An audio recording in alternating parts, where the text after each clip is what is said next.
So I have a little update for you all about the 115th Street Morgan Park station on the Rock Island Beverly branch.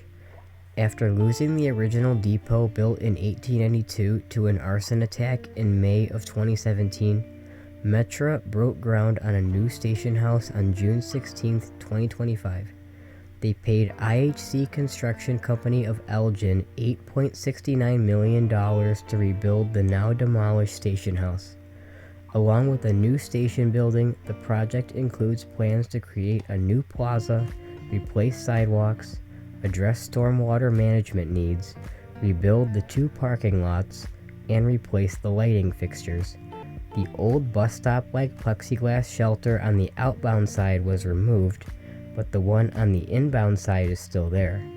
Construction is expected to be completed in 2027 and ADA access is expected to return in mid-2026.